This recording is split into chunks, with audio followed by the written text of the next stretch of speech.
All right, everybody. So today on the podcast, we have Brian Carroll. How are we doing, Brian? Very good to be here. I'm doing well, David. Thanks for having me, and I'm looking forward to chatting a bit. But everything's good down here in Florida. Awesome. So, we're going to start the podcast with our charity donation. And Brian and I agreed that this one would go to St. Jude's. So people are probably pretty familiar with that one by this point, and we'll have a link below. They do a lot of really good work for the Children's Hospital for children who have cancer. It's not just cancer, but that's primarily, what they focus on. So definitely a great one there. And again, there will be a link below. They helped my friend's daughter. Yep. Yeah. It's heartbreaking to think about that kind of stuff, but it's good that there's those people out there. Like 5 or 6 years old, I think she was when she got cancer. Oh God, yeah. Tough, so that's why I like St. Jude. They went down. They live in Michigan and went down to see them. I don't want to say where it was because I don't remember exactly, but they were great for them. So thank God for that. Yep. Yeah, man. So we just connected recently, and we talked earlier. We have some mutual contacts, but I had actually seen you. Probably was about 2018, back when Lane Norton was going through his serious back issues, and he had contacted Stu McGill. And I had just I watched the videos, but then I wasn't at the time dealing with any issues myself, so I didn't have as much interest. It was just kind of like passively watching.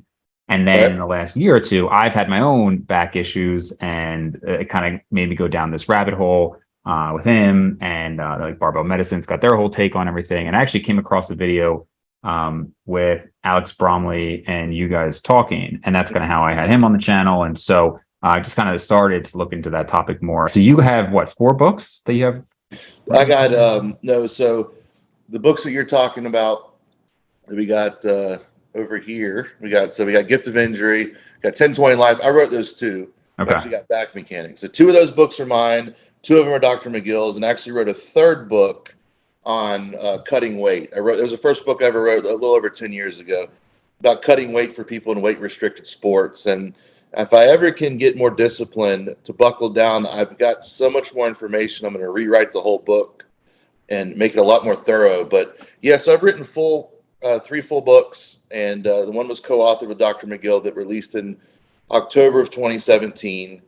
But yeah, man, the process with Dr. McGill was an interesting one. And then writing a book with someone so intelligent is a whole other thing to talk about too, because you're talking about someone with 35 plus years of experience in the lab, the training center, the clinic, working with the who's who of athletes across the world, right? And people, we live in a day and age that YouTube and Instagram people are flexing about who they are, who they work with a lot of the time, right?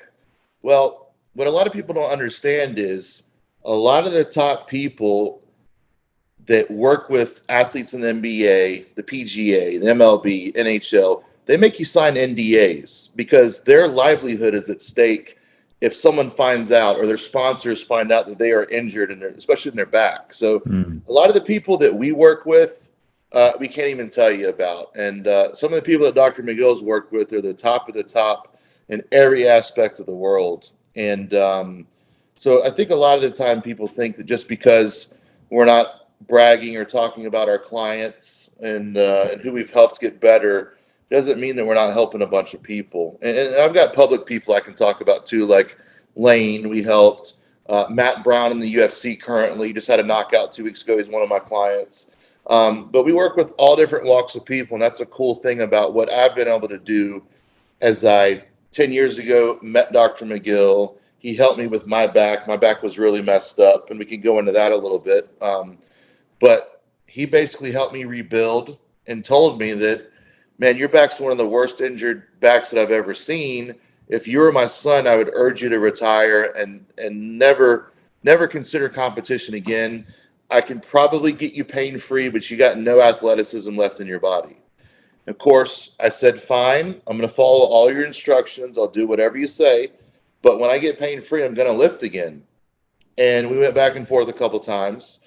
And it ended with, okay, get pain-free first. Let's get back together. Who knows? Maybe you're right. Maybe you get back to powerlifting. And we end up writing a book about it. So we made a deal the first day we ever met 10 years ago about writing a book if I could get well enough to get back onto the bar and do something. And it went pretty well. And let's give people some of that background too, because I probably should have started the podcast with this. But what is your background with powerlifting? Maybe some of your stats, some of your best lifts. You've had some pretty intense lifting. Yeah, so I started competing in 1999 when I graduated from high school, and I got really serious into powerlifting in the early 2000s and rose to the world ranks within just a couple years. I had my first all-time world record, biggest squat regardless of weight, age, category, in 2006, and went on to hit multiple all-time squat records at 220, 275, and the biggest squat of all time a couple years ago at 1306. I competed everywhere from 181 to 308 in this time, and never dropped out of the top 2 in rankings the whole time that I competed during this time, at least from 05 to 20, so 16 calendar years in a row. I was in the top 2 in the world in my weight class.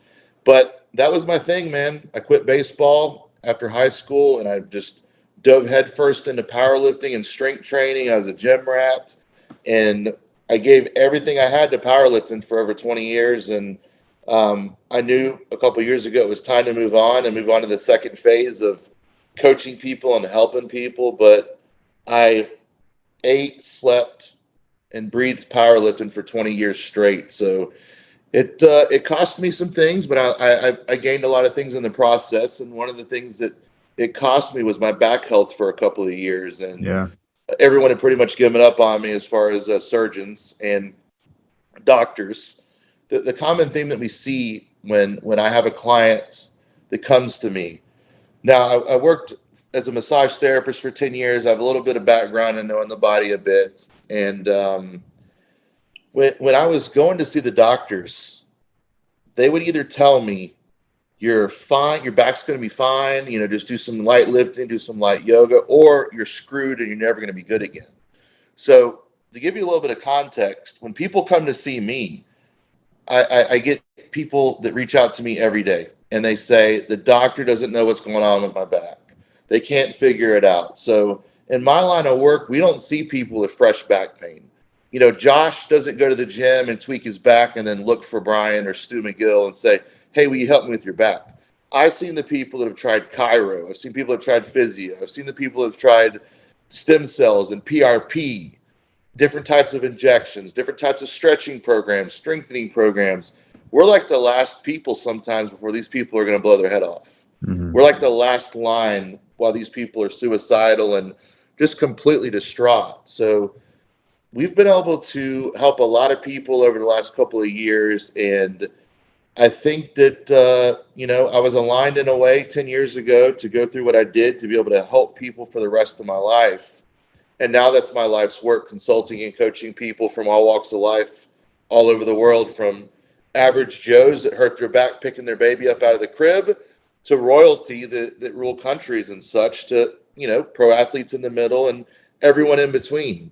So I love what I do, and I want to help as many people as possible with back pain, because the system is completely broken. The biggest thing is the clinician or coach or doctor or surgeon, the time constraints do not allow for a proper assessment. Sure. Okay. Yeah. You can't figure out someone's back pain in 30 minutes or 45 minutes or an hour. You have to understand where they are, where they've been, where they're going, how they hurt themselves, what they've tried, what actually causes their pain, what makes them feel better. And that's what I love doing. You got to play detective with that. Yeah, there's a lot there to break down, but I want to first go back to some of the powerlifting that you have done, because you mentioned a 1306 squat, which obviously is just totally insane. And most people who are at least somewhat familiar with powerlifting probably know that that's equipped, right? I'm not sure right now what the raw squat record is, but were you always doing equipped powerlifting? Did you go back and forth? What was your history there? Yeah, there was no such thing as raw powerlifting until about 2006. So everyone always wore what was allowed within the competition. Going back to the 80s, whether it was ace bandages and jean shorts or marathon squat suits that people like Ed Cohn wore in the 80s and 90s, and Enzer Z suits. So I lifted equipped the whole time, because when I started and through half of my lifting career, that was the only way that people competed. If you were a gym rat, you lifted heavy in the gym without gear. When you competed, you put on the bench shirt. You know, going back to the 99 when I did my first competition, which I did raw. I didn't have a bench shirt then, but then as soon as I got hooked, I started competing in equipment. So I've always competed equipped, except for a couple times when I was a teenager. And the biggest squat ever done raw is 1100 by a guy that weighed about 400 pounds. So I did 1306 at 300. So just to give a little bit of perspective there, someone's done in the 11s, knee wraps at 400 pounds. Yeah. That's the biggest raw squat of all time.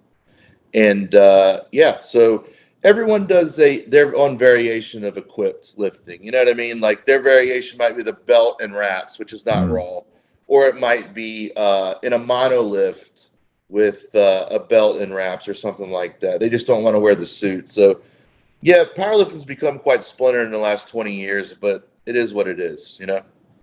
Yeah, it does seem like there's, these kind of different fractions people have divided into. And as somebody who, I always initially had more of an interest in bodybuilding, and then I found I was relatively stronger than I looked. I would just, some people just, they're not actually that strong. They look amazing. Some people are really strong and you'd be kind of surprised by it. So, there's probably a genetic influence there as well. And then just kind of what people's preferences are.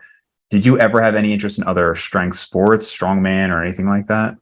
I did bodybuilding for a couple of years, 2001, intermittently, as I was doing the powerlifting. And I just didn't really care for the dieting and everything. Yeah, sure. But, going back to the raw stuff is people would be surprised that Ed Cohn never competed raw, not once. People are like, what are you talking about? Yeah, Ed wore gear every single meet that he did for 20 years. Every single meet.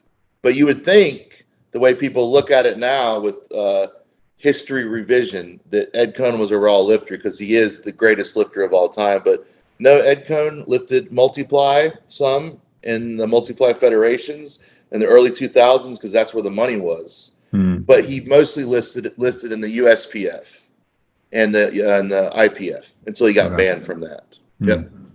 How did you find, and again, I mean, it's hard to even fathom some of these numbers. I think, most people couldn't imagine even like a walkout with, honestly, even half of 1306, right? I mean, it's just staggeringly high numbers there. So I imagine your training had to develop quite differently as you push past some of these, as well as, you mentioned you're okay with talking about maybe some of the PED aspects, obviously would have to be involved at that level. As you got past, let's just say, average strength to impressive strength to that just like elite level, how did some of that programming have to change? Well, that's a multi-layered question. It's a good question. So as you get older, my belief is you can hit your absolute strength peak in your 40s, but you don't have the recovery ability you did in your 20s. And I can cite multiple examples of people that hit their best lifts in their 40s. Steve Goggins was the first man to squat 1,100 pounds when he was 41 in 2003. I was 40 when I squatted 1,300. There's two examples of two landmark numbers that have never been broken by someone in their 40s. Nick Best was 50 years old when he broke 2,200 raw for the over 50 all-time world record. Nick Best is a strong man, very accomplished lifter, which is just a crazy number for a guy that just wore a belt. He didn't even wear knee wraps. He walked it out and totaled 2,200 plus in the USPA, which is just ungodly. So that's been my experience. The older people get, of course, the more cumulative injuries they have and the less they recover, but also the more years they have under the belt, the more strength they can build, but they don't bounce back like someone in their 20s. So I had to change my training a lot, man, especially when I dealt with that back injury 10 years ago. I had to revamp my training top to bottom. I had to look at the way I trained my core, because the way I trained my core was with traditional old school powerlifting, very archaic strategies of a bunch of bending and twisting and flexing when if you understand powerlifting, never does that motion occur in powerlifting. So I trained it in like the old school, old style way of like reverse hypers, weighted sit-ups, all that good stuff. And yeah, I built a good, strong, resilient core. at one time before my injury, I squatted 1185 for the all-time world record at 275. But from there, my back really started to hurt me every day. And so I fast forward a couple years, I got with Dr. McGill. He showed me some better ways to train my core for powerlifting, things like planks and carries and things that make you rigid under load and not so much spine stress. And that's been one of the biggest things that helped me get another 7+ years of lifting pain-free afterward. Yeah. Changing my training like that, having more rest days, not going so heavy all the time. I had to learn a lot of different things on the fly, especially when I got into my 30s, that I couldn't train heavy every week like I used to. You know what I mean? Yeah, it's interesting because as I've read Stu's book recently and kind of come across some more related information and seeing more of this talk of strengthening the core in a way that isn't all, people think, oh, core, like do crunches, right? And just a little bit of my history there. So when I got into any sort of exercise or lifting, I just wanted abs. That's all I wanted. And I just got skinnier and skinnier. I'm talking back like when I was 12. And then for a while, years, like I always had kind of like a block your waist. And so I was like, well, I don't really need to train my core because I'm doing squats and deadlifts and pull-ups and overhead press and, whatever. And then as I got older and I kind of leaned more towards some of these machines, some of these stabilized movements. And I do think one of the issues was I was lifting these heavy weights. I still have the same muscle mass, but I was doing almost no direct core work because previously I felt I didn't need it. And I started, as I'm now getting into my 30s, started noticing some of these consequences. And you're, I think, 42, 43.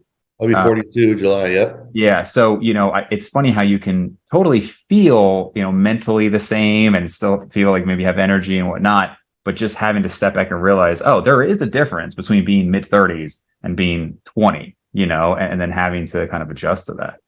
It happens suddenly, just slowly, then suddenly. It seems like I felt completely invincible in my 20s. I could do whatever. I could sleep just a little bit. I wouldn't feel it in the morning. But once I turned about 35 into my 30s, I really started to notice that some days I would wake up in the morning and be like, holy crap, I don't want to squat today. Like my body just does not feel like I'm ready to take on 1,100 pounds or whatever. Whereas before, my hunger for it, my zest for it was so strong, it didn't matter. I didn't care about how I felt. It was time to go and drive down the road with my friends and squat some heavy ass weight. So your maturity changes, like you're hyperactive, you're younger, you're full of youth and a lot less wisdom, but you have a lot more athleticism. And then you flip-flop that going into your 30s into your 40s, you have all this wisdom, but then your athleticism is in some ways behind you. Your best days of athleticism, especially if you're like a speed guy or something, strength keeps going. George Foreman, right? Winning the boxing heavyweight title again, many, many years later to super heavyweight, big round guy, but he was so strong, right?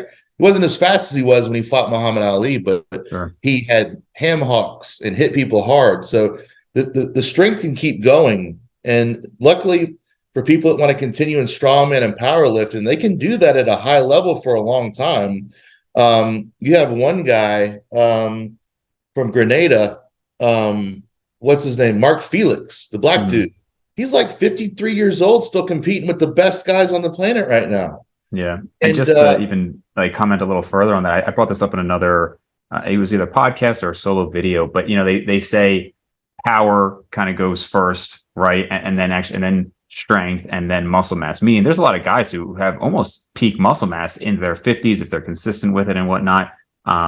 Strength, I think, to your point, even into your 40s for most people can be really good, but power seems to go faster. And if you look at like Usain Bolt, he was still in the Olympics into his early 30s, but I think it was his 100-meter that he never broke past 23. And some of these power sports, the decline happens much earlier. Yep. You lose that explosiveness and that speed. You see that with boxers too. They can still hit hard. Well, I use George Foreman as an example, but guys in the UFC, they can still hit hard. They just don't move as fast as they used to. It's a slower, more pushed punch instead of an elastic quicker, explosive punch. Which is part of why I'm a big fan of MMA and the UFC, and you see the in the light heavyweight and the heavyweight divisions, they're often in their late 30s and even early 40s. Whereas I think who was it? So Henry Cejudo had just come back and he fought at the 135 division. And the statistic was something along the lines of out of 22 times that somebody above 35 years old had competed for the title, only 2 times had they ever won, and it was by the same guy, Tyron Woodley, at the 170 division. So basically, it almost never happens in the lighter weight classes because they are more dependent on that speed and technique, right? I think some of these heavier guys just kind of slug it out. Yep. Randy Couture won the heavyweight title for the second time when he was 43, 2007, when he knocked out Tim Silva. Or didn't knock him out, he beat the brakes off of him. Yeah. But you have the former champion that lost recently at 205. Glover Teixeira. Yeah, he was 43 years old as well. Yeah, Cormier, 40. I think he was right around 40. Yeah. Yeah. Cormier had a bad back for a little bit too. He, one of the greatest of all time, but still just beating the brakes off of people in his early 40s.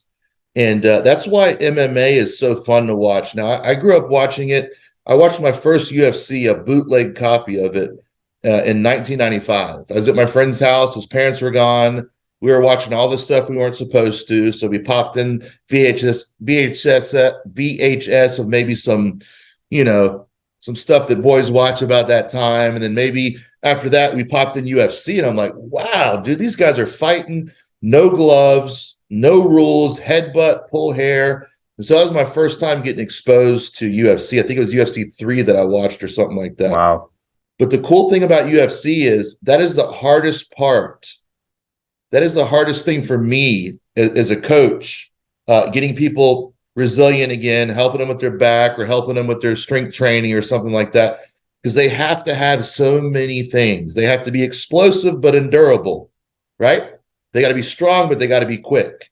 And when you have someone that has a back issue and they have to be able to wrestle and do jiu-jitsu and spar and all these things, hit the road to run, ride the bike, all these things that can be tough on the back, that's where it gets very interesting when you're working with someone with a history of back pain. An example, Matt Brown. He's someone that he's in his 40s again, still fighting. Had a knockout a couple weeks ago, knocked out Court McGee. So those athletes are very fun to work with because they're such a challenge and they're extremely athletic, of course. The same thing, like I get the same amount of, I don't know what the word is, like I like the challenge, but I get the same feeling of challenge with Green Berets and SEALs that I work with because they have limitations, but also they have the highest expectations of them. So you got to like get creative with the way you train them. Let's just say some Green Berets don't do well with sit-ups because they blew their back out at one time or another. Well, I can train them in training to get them ready for their sit-up test, for their PT, but we don't train sit-ups every day. We train things like planks and stir the pot and just do a couple sit-ups here and there to make sure that they have the pattern down, their psoases are ready to go. And then when it's time to hit their 65 sit-ups in 1 minute, they blow through it, but they're not training in a way that's destroying their back. Then when they get to the Q course or whatever it is, they're able to trap bar deadlift and do their sit-ups without blowing their back apart. So I've gotten good, sort of like CrossFit. Like the best CrossFitters train in ways that will make them good at their CrossFit competition. They don't just do the CrossFit stuff over and over and over. They get good at the events they're going to have to do. And that's the way I look at it with like Green Berets, SEALs, and UFC athletes. So it's fun to do that. Powerlifting, it's pretty easy to get someone ready for that if they have a back injury. Let it heal. You don't have a bunch of dynamic movement, bending, twisting. You're not getting punched in the face. You're not swimming. You're not, in the woods on rucks and carrying people and all that stuff. So getting people ready, to come back for a powerlifting meet or start lifting heavy again, it's pretty simplified. They just got to be able to do some compression, tolerate compression on their back, and do some squats and deadlifts. But I like helping all sorts of people. So every little niche has their fun aspect of working with them. Yeah, and earlier you had mentioned how obviously it takes, like when somebody comes to you as a client, it takes a long time to kind of evaluate what's specifically going on. So obviously this is going to be more of a generalized answer, but we had given the example of too much flexion and extension. Do you have general principles for people listening to this podcast who are, not going to be elite athletes? Most people listening to this are recreational lifters or people who want to get as jacked as possible, generally natural athletes.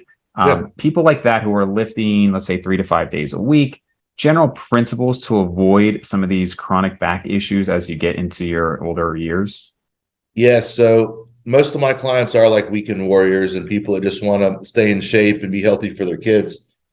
A couple principles they could adhere to is whatever sport it is they're doing or their endeavor, whether it be like hobby powerlifting or disc golf or tennis or golf, tune your body for the demands of the sport.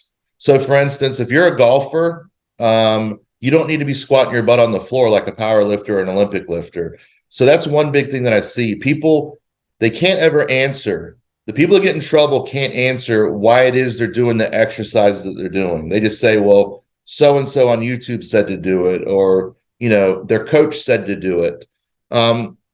Have a good answer for every exercise you have in your tool belt. That's something that I see, and keep it simple. Now, for the back stuff, moving well, using your hips and your knees to move is a good way. Like if people are deadlifting and they're using all back, that's a typical mechanism I see of people rounding over with flexion and compression. But some people can tolerate that well, but other people, it when you can't. Other people, depending on their genetic makeup, there's more research coming out about two different types of collagen fibers in the annulus. One is a bit more unforgiving with bending and twisting and such. The other type is very forgiving to people that bend and twist. So that's an example of some people probably have that type 2 type of collagen fiber. They can bend and twist and touch their toes, their fingers on the ground and do gymnastics and lift heavy weights, and they won't have back problems. But then you have someone else that seemingly does everything right, and then one day they go to pick up their child or take out the trash or pick up a basketball, and then their back, bam, it's blown apart. But most times it's cumulative. It's been a cumulative windup over time, picking the scab or micro injuries eventually. You have a little discomfort, then you have pain, and then you have an injury. It's like a cascade like that. But training your core in ways that will meet the demands of your hobby and your sport, having appropriate core stiffness for whatever it is you're doing, or some things that can be easily assimilated and utilized every day. Going for a walk's great for the core too. Going for a walk's great to traction the back a little bit. You're working the musculature a little bit when you're walking.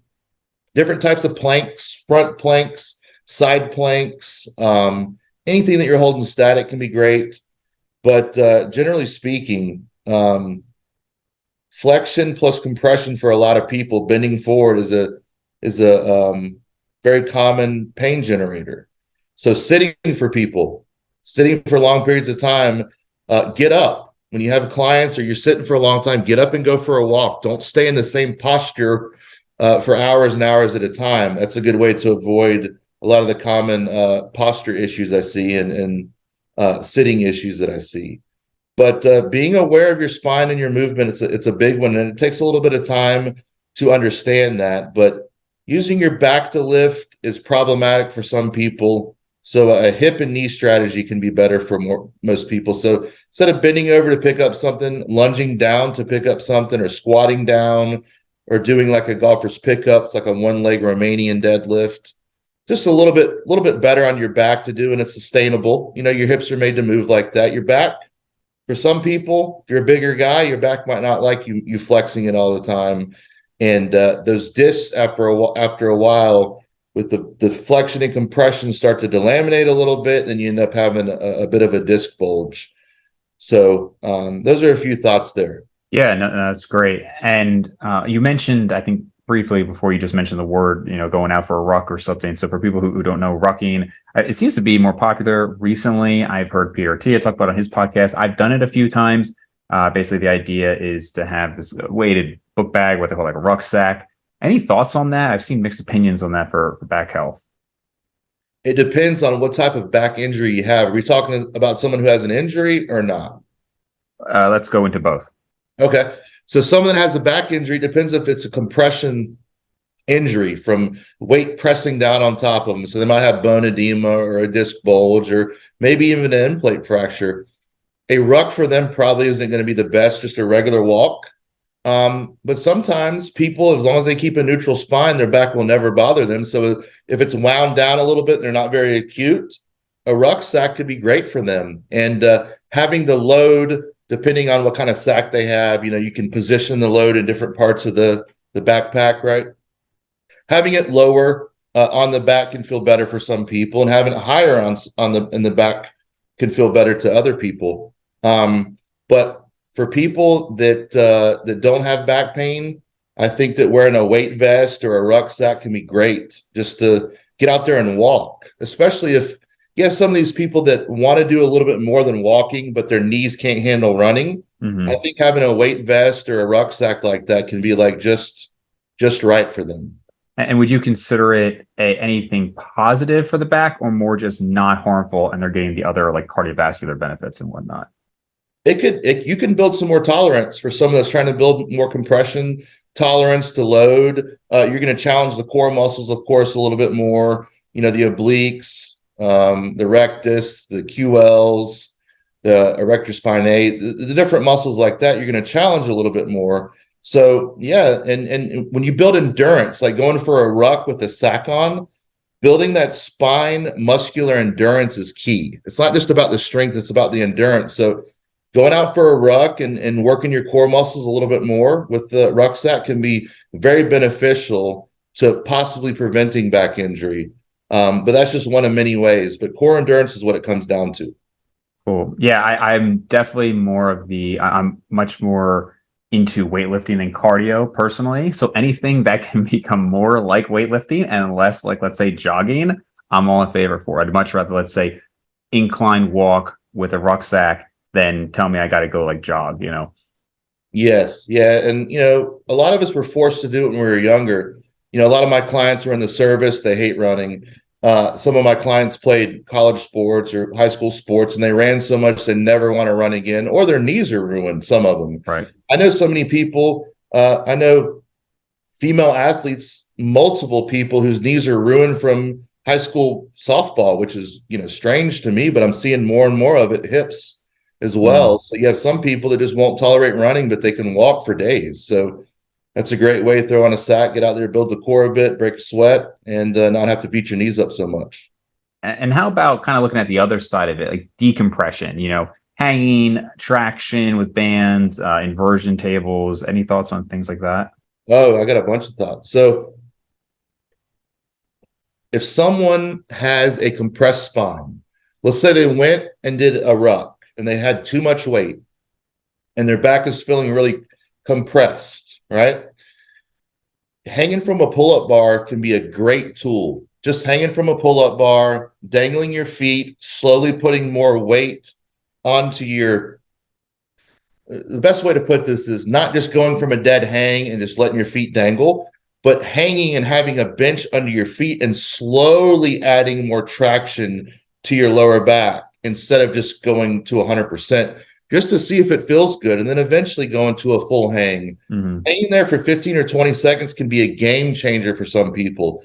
But if they have an unstable spine or acute disc bulge, that can be like their poison. That could be like the worst thing in the world for them. So it's going to depend on what they have going on right then. To give you an example, I had 4 different people here last week for client in-person assessments. 2 people did very good with spinal decompression, whether it be a parked bench decompression where you walk up to it and kind of put your body weight leaning on it and then dangle your feet kind of off. And I know we're doing an audio podcast, but you can look up park bench decompression on YouTube and see. Well, this will go on YouTube too, so people can see it. Oh, what's that? This will go on YouTube as well. So excellent. Yeah. So park bench decompression, which is like a little less aggressive way to decompress because you're not going from a full hang. And then that can be the good solution for some people. And other times just lying on the belly with your chin on your hands, maybe a fist, maybe two fists, just to let your back settle. That's a good way to traction the spine. Have someone grab your legs a little bit too, can be a great way to decompress. Now, it's going to depend on the nature of the injury and how acute they are. Two people did really well with it here. Other two people and wound them up like crazy. So they had two very different injuries. And so the antidote for people is going to be very different depending on their injury mechanism. Inversion tables, in my experience, I tried everything when I was dealing with my back. And for me, being so big, hanging upside down, it was a little bit too much traction for me. Some people find that it's great for them. It's generally the smaller people, like people under 180 pounds, I've found. That's just anecdotal, just my experience. But as far as hanging in the bands, like in the squat rack, hanging upside down, some people, that's a game changer for them. Other people, it won't do very much. So some people need to decompress. Some people that have micro movements and instability need to stiffen. You decompress someone that needs to stiffen, you're giving them poison. So that's why it's important to understand what makes them feel better, what makes them feel worse, avoiding those things and letting them desensitize and heal up. But going for a walk can be great too. Yeah, it really seems like it's something that you need to see a qualified provider for. I mean, I think the books are a great place to start, and obviously there's a lot of resources online. But if you're talking about a specific issue, it's almost like analogous to when people say like they want to grow their back or train their back. It's like the back is such a big thing and so many different muscles. You want to say you grow your biceps. It's like, okay, I mean, you've got different heads, but it's like basically one movement, right? And with the back, I mean, there's so many specific things you can do. And when it comes to back injuries, it's like, man, like, well, what is the etiology, right? And then that's going to determine the prognosis and how you work with people. So, how long have you been a dentist for? I graduated in 2017. Yeah, so congrats with that. So you got to spend time if you got a procedure going on with someone and you just fly in there, you don't know anything about their background, you got to make a split-second decision. You got to do, remove some teeth or whatever it may be, root canal. Man, you got to understand if they need that root canal or not, right? And so you have your process of doing that. Like you said, the back is real complex. Some of these doctors will spend 15 minutes with someone, do some random, tests or whatever with them and be like, oh, you're fine, or yep, you're screwed. One common thing that I've seen now is people that come to see me told me the doctor dismissed them, even though their MRI said they had a disc bulge and they had a end plate fracture and facet arthritis. He looked at the MRI, even though the radiologist said these are significant damages. He was just like, this doesn't look very bad on the MRI. I don't think it's causing your pain. I think the pain's just in your head. You're imagining it. And you need to get back to lifting and start slow. Do a little bit of yoga, start slow, start lifting and get strong again. And this person was bedridden for a month after he took this doctor's advice. Jeez. But here's the thing. The MRI is only a tiny little picture. When you're talking about someone's back, most people, when they're back injured, they do pretty well when they're in neutral. They can lie on their back. Do they always feel good? No, not necessarily. But that's their most pain-free position sometimes. Well, when you're in an MRI machine, you're on your back, so you're pretty neutral.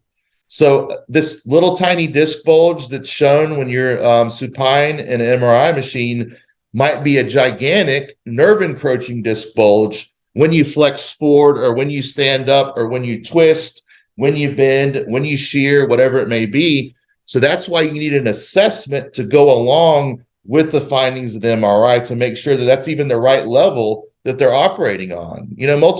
Most people have more than one pain generator. So if they have disc bulges at L4, L5, L5S1, and the doctor's considering a surgery, he better damn well know which level he needs to operate on because both of those levels will give familiar symptoms, right? It's one level different than the other. Nerve roots go down to the leg, the sciatic nerve, down to the toes, even though the toes are a little bit different. But nonetheless, if you don't know your stuff, I've had clients that have had the wrong level operated on because when the doctor opened them up, they realized that That level really actually wasn't encroaching on the nerve root. They closed them back up and said, we just did a laminectomy on you today, which is just taking the bone out. We didn't do a microdiscectomy because there wasn't any fragments to clean off of the nerve root. So I'm dealing with someone that has right now, a client that has a destabilized spine, and they had a 50% surgery or something, did nothing but hurt them. Yeah, it seems so. I have an acquaintance who's a PMR physician, so physical medicine rehabilitation, and some of the things he tells me about the quality of evidence for some of the surgeries and some of the outcomes, it's really disheartening. And I have plenty of patients who obviously, like, I get a medical history on everybody, and so you'll hear some of these chronic pain stories that are just, again, very disheartening, because it almost seems like they're just hopeless. And like you mentioned at the start of the podcast, some of these people are just ready to kill themselves because there's just no escape from this pain. It is, and it's tough, man. And you know what makes it worse? And I went through this too. And I talk about this in Gift of Injury, the book that Dr. McGill and I wrote together. I saw the neurosurgeon for 15 minutes, and then the MRI, the reading wasn't sufficient enough. So it's like, okay, Brian, go get another MRI. And by the way, we can get you back in 2 months. So you go to these appointments for 15 minutes. They end up pushing you off to someone else. And then that's not good enough. They do a half-assed evaluation on you. And some of these people have been to 8 to 10 different specialists, and they're just over it, man. None of these people actually listen to them, where they've been, where they are, where they're going, what they've tried. A lot of the time, the doctor doesn't want to hear anything that they have to say. There's a few reasons for that, but I have a guy here in Jacksonville that does pain management. He's a medical doctor, and when we got to talking about back pain at a party a few years ago, and he was doing some drinking and we were hanging out, and he loosened up a little bit, and he said, the reason why we don't use any of your techniques, or are we trained in any of the techniques that you know, or do we care about them, is because there's no billing code for counseling. Right. And he just spilled the beans on that. He goes, if I'm in there explaining and working with the client after injecting their back for 30 minutes, that's 30 minutes that I don't get paid for. Sure. So again, the medical system has its flaws. There's some really good doctors and practitioners out there, but unfortunately, I see a lot of the worst of the worst. And these people that don't have time spent with them, man, they have a very small chance of getting better. Yeah, for sure. And so before we just wrap up on like where people can find you and get more information, I just think, everybody's always interested on the extremes of things. So if you're willing to divulge it, could you talk about maybe some of at the elite levels of powerlifting that you've seen, some of the extremes in terms of diet and performance enhancing drugs that people have taken it to get to this crazy level? Yeah, and I kind of subverted that earlier I didn't do it on purpose, but I got distracted kind of telling the story. So sure. I've got time. We can talk as long as you want. So I've witnessed some really insane feats of strength in my life. I've been lucky enough. Okay. So going back to 2011, I saw a guy named Scott Weech, who's a really good strongman too. He totaled 2,200 in knee sleeves, 850 squat, 550 bench, 804 deadlift, all easy, went 9 for 9. Just some of the best lifting I've ever seen. I saw Sean Frankel total 2715 at 220 pounds, which is almost as good as my best total at 275. And he weighed like 215 pounds in the 220 class. And I saw Dave Hoff's 3,100 total, where he totaled 3,100 at 308, the biggest total of all time. Yes. I saw Donnie Thompson's 3,000 total. I saw Donnie Thompson's 1,265 squat. I saw Dan Green's 2,100 at 220 at the 2014 Raw Unity meet, which was just the dude was so crazy strong at 220, and how he made 220 is just mind blowing. I've seen Dan Bell do crazy things. I saw Andre Melanchev's, the first raw 1,000-pound squat with knee wraps was done in 2014. And I was there and I saw Melanchev do it. And an interesting story about that was 4 people were wrapping his knees. 4 people, right? You had 3 world records that were doing. You had Sam Bird, you had Jay Nara, and another guy I can't remember. And then another guy was they had like a a system to wrap the knee to get the most out of their wrap, right? So they'd have two people on each side of a leg that straddled straight out, right? So what they would do is pass it to one guy under the knee. The other guy would grab it, grab the leverage, pull it across, hand it to the other guy, who handed it to the other guy. And they had this like square mechanism of pulling this wrap. This guy's legs were black by the time he got done squatting, but he also had the first 1,000-pound squat Wow. in the history with just knee wraps, which is crazy impressive. The drug use in powerlifting is truly all over the place. I know a lot of world record holders that didn't do crazy amounts of drugs. And when I say crazy amounts of drugs, I'm talking 5 grams a test. I'm talking 2 grams of tren, 1 gram of deca a week. All that's what I consider crazy. And I know people do even more than that in bodybuilding and such. I knew some people that would take 400 milligrams of Anadrol a day, and then some D-ball on top of it. And these people, one person had blood in his semen, right? Blood in his semen. The other person was bleeding into his CPAP, however that's possible, right?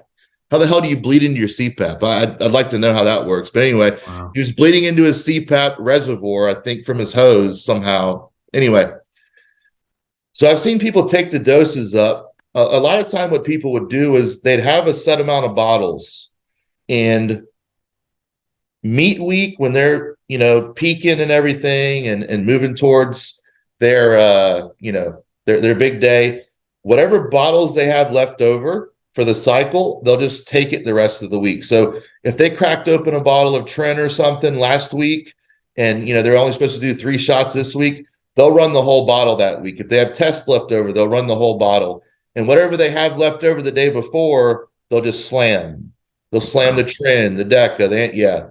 That's something that a lot of the newer generation lifters started doing. And so I thought that was pretty interesting.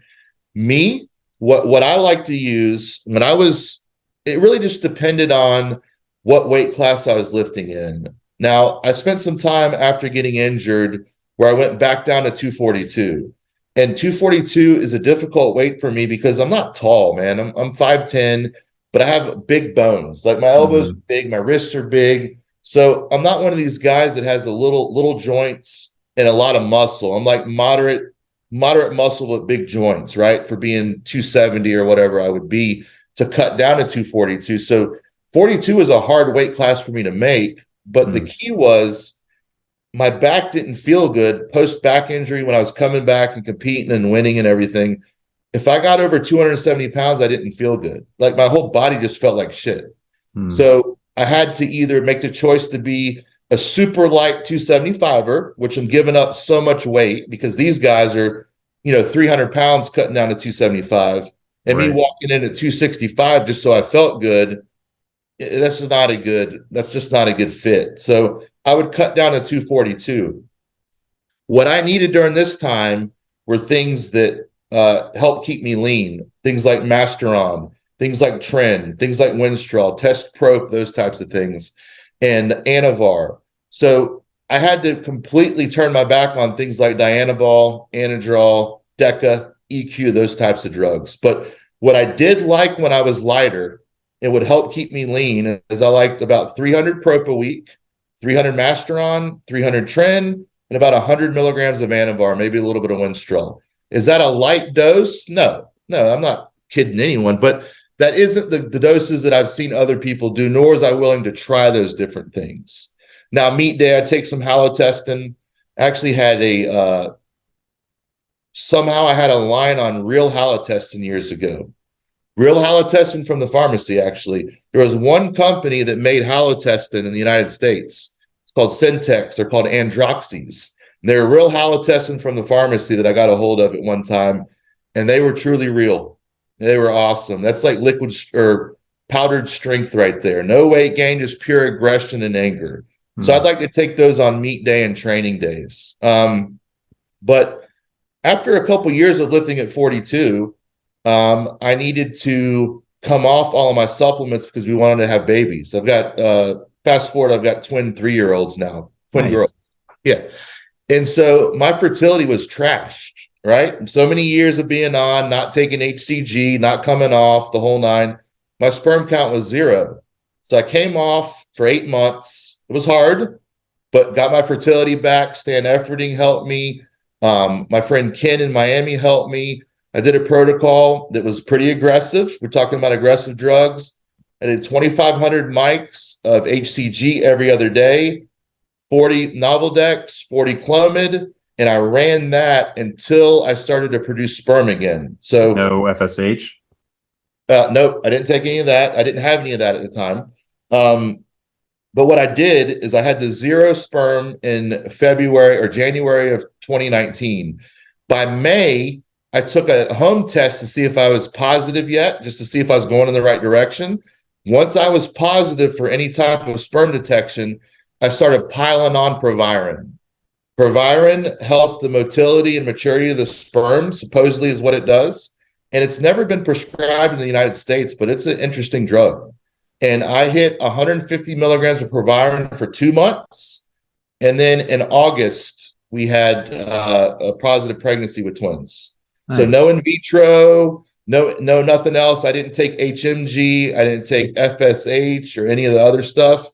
I didn't even take gonadotropin or anything like that, or whatever the other similar to HCG drug is. I might be confused on that. But I tell you all this because when I got back on after the 8 months of coming off, after being on for 15 plus years in a row, man, I responded hyper well to drugs because it had been 8 months.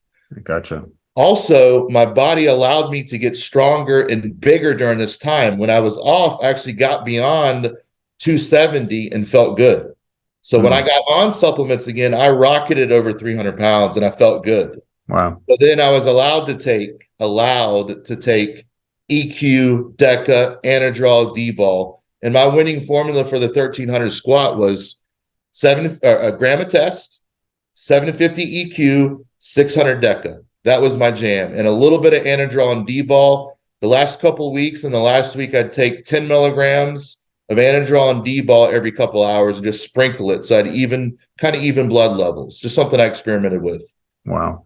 Never felt stronger. Are you presumably on TRT for life then? Yeah, I got my test levels in that 8 months back up to about a little under 300, but that was while I was taking Clomid still and HCG, so who knows, right? Right. It probably would have crashed back down. So yeah, I'm probably going to be a candidate for life with that. And so I just take my 200 milligrams every week and I stay on with that. But luckily, man, I haven't had too many, other than the back, I've been pretty lucky. 20 plus years of doing a bunch of stupid shit to not need, I don't take blood pressure medicine. I don't take any statins. My blood pressure's still, good. I don't get yelled at when I go to the doctor. Yeah. So one of the reasons why I quit, I did the 1,300 pound squat and walked away. I knew that you go to the well too many times, you're going to get burned. You got to get away. You're not going to be able to write your own ending every single time. I had a good squat. I did what I wanted to do. But hold on too long, something really messed up I thought was going to happen to me, an injury or something internally, liver, kidney, heart, all those things with that pressure. So that was easy for me to walk away, about 3 years ago. And I just don't want to take all the supplements anymore. I don't want to be under that physiological or psychological pressure anymore. And now I want to just dedicate myself to helping as many people as possible with their back pain and lift coaching and that kind of stuff. Like do more positive, not just for myself, but for other people, because powerlifting is a very selfish endeavor. All about me, Yeah, I mean, and bodybuilding, we hear that all the time, right? I mean, especially bodybuilding, because you got like months and months when you're prepping that it's just, you feel horrible, right? And everything is just all about you. But I think that's a great decision, man. I mean, obviously, I'm a proponent of people being natural. I don't have any problem at all with people who have used stuff. But of course, if you're talking into your 40s at a high body weight and on anabolics, I mean, generally speaking, historically, if we just look at everything, like that's not the best recipe for health. And now you got something even greater to live for, right? You got 2 beautiful daughters. So yeah, and you're right. And the natural thing, you probably feel this way. I don't know, but man, don't be a fake. Don't be a liar. Don't be taking all these drugs and saying you're natural. That's like the worst thing. if you're on drugs, I get like it's still highly illegal in the United States, right? But when you lie and tell people it's just because you eat raw organs like Liver King did, Yeah. that's the problem. Like everyone knew, like anyone with the brain knew he has a great physique. He's hard as a rock. He's got good shape. He's got good muscle density, all those things. But anyone with the brain that's trained for more than a couple of years knows that you don't look like that from eating bull testicles and raw liver and everything. Right. You know what I mean? And the fact that he was portraying himself as getting some kind of special sauce from these organs, to me, was very disingenuous and was misleading a lot of people. Like I had people I respected that were doing like eating liver and stuff, wondering why they weren't getting jacked. Yeah. Liver's healthy. It's healthy. I get it. It's healthy, but stop acting like it's a superfood that's going to give you striations in your pecs. Yeah. Especially a situation like that. I mean, I understand why you're a professional athlete, you're a movie star. Like, I don't think you should lie about it, but I understand just be quiet about it, right? Like, there's certain actors, pretty obvious, you have this massive transformation in 3 months. Okay, it's pretty obvious, but maybe just don't say it or don't encourage it. But when you have somebody like Liver King where you're like directly profiting on it and you're selling these things, I mean, that was probably one of the most blatant charlatan examples that I've seen in the industry in a while. Agree. And his whole premise was be drug free, ancestral tenets, and you don't need drugs. I don't take drugs. You don't need. It's like, dude, you're just the word is a charlatan. He's a fake parading around. Dude, if you would just use your motivational stuff and be honest with people, that they would have respected you a lot more. But this whole thing about people committing suicide and depression, that's why he lied. You know what I mean? Like he's trying to encourage him. Like, dude, when people find out that you're a fraud, they're going to be way more upset. For sure. Because of this, you're going to contribute to their depression because they see how screwed up this world is with people like you. Yeah, for sure, man. So, we talked about your 4 different books there, or the 4 books that Stu wrote, the books that you had also written. I don't know if you do any sort of like online, like clients or anything like that, but where can people find more about your books and you? Yeah, so I do a lot of virtual consultations like we're doing now. I mean, my computer's been acting stupid lately, so it hasn't had me in a good mood. I probably need to do software updates on it. I have too many videos on it or something, but I do virtual consults every day. That's like my main work. And then the people that need like a little bit more detail, they come and see me in Jacksonville. But I do, 6 or 7 2-hour consults a week with people to help them, sort it out on their own. I have them read Back Mechanic and Gift of Injury, and then kind of walk them through the process. So you can find all of my stuff at powerrackstrength.com. My YouTube is Brian Carroll 1306, and so is my Instagram. But I do virtual consults. I have clients in every part of the world, every continent pretty much, that I work with. And then people in person. I have people come from China and Germany to come see me. So I'm grateful for that. But there isn't a standard of athleticism that I make people meet when I see them. I meet people where they are. And some people just want to be able to hold their baby again without getting back pain, or they want to be able to swing a tennis racket or go for a jog or a ruck. So I enjoy working with all different populations. And the biggest thing is you've got to give yourself permission and let your pain wind down. There is no quick fixes, magical fix, a magical stretch, a bendy twisty or an adjustment for some people can help great. But a lot of the time, you're going to need more than that, especially if you have a chronic issue going on. So I help people all over the world, and you can find me at powerrackstrength.com. Awesome, man. Well, thank you for taking the time, and we will have your website in the link below. Thank you so much, buddy. Appreciate it.